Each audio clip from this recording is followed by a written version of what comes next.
So something huge is happening all around us, kind of under the radar. People are building, well, a blueprint for a whole new reality. What does that even mean?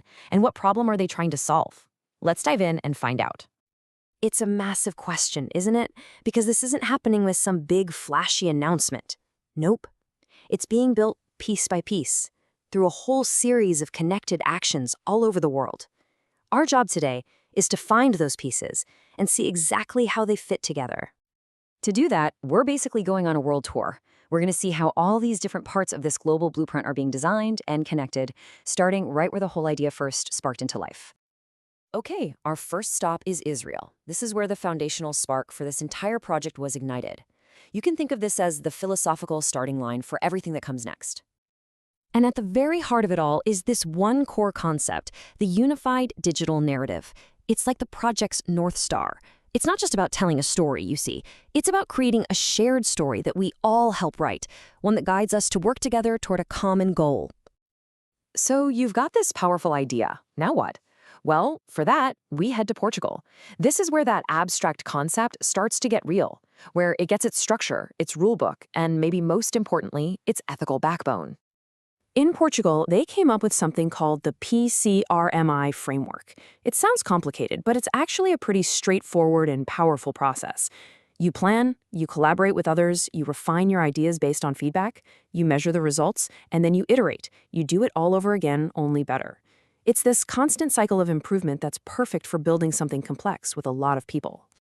And underpinning that entire framework, like the absolute bedrock, is one simple, non-negotiable rule: do no harm. This ethical guardrail is absolutely crucial. It makes sure that as this whole thing grows and gets more complex, its core mission stays focused on positive, helpful outcomes. All right, from Europe, our tour is going to hop across the Atlantic to Canada and the US. Because here, the focus shifts away from the abstract ideas and the frameworks to the most critical piece of the puzzle, the actual people who are building this thing. And just look at the team they've put together. This isn't just a bunch of tech geniuses in a garage. No way.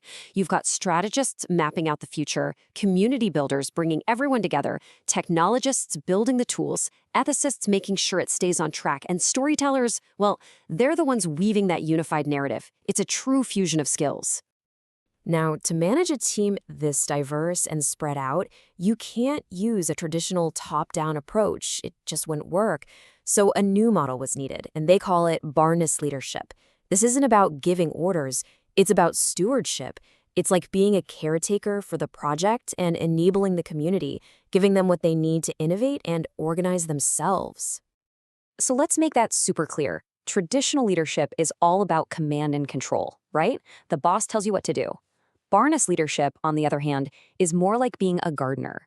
You don't yell at a plant and command it to grow. No, you create the right conditions, the best soil, the right amount of water and sun, and you empower it to thrive all on its own. That's the difference. Okay, so we've got the core idea, we've got the ethical framework, and we've got this unique community model. Now, the project is ready for the really big step. Our tour takes us to India, which is kind of the gateway for a truly global rollout. And check out this roadmap. I mean, the speed here is just wild. From just an idea to building a whole global community in just a few quarters. They're already in the pilot phase, and full-on global scaling is right around the corner. The momentum is really picking up. And this really shows you the scale of the ambition. With strong foundations already in the Americas and Europe, the big focus now is shifting to Asia. The goal is to connect all these hubs into one single powerful network. And when it's all said and done, all these different efforts, from Israel to Portugal to North America and India, they're all feeding into one single goal, one unified blueprint, a globally co-created plan for what we do next. And you know what? That brings our world tour to its final and, frankly, its most important stop. And it's not a place on a map, it's you. We've seen how the blueprint is being made. Now, the whole thing shifts from explaining to participating. So, let's just put it all together. The pieces are coming together from all over the planet. This isn't some academic exercise. The blueprint is being assembled in real time. The narrative is being written as we speak by people just like you. Which really leaves us with just one final, pretty big question. This story, the story of this new reality. It's unfolding right now. And as those pages turn, you've really got to ask yourself, what role will you play? What's your chapter in this story going to be?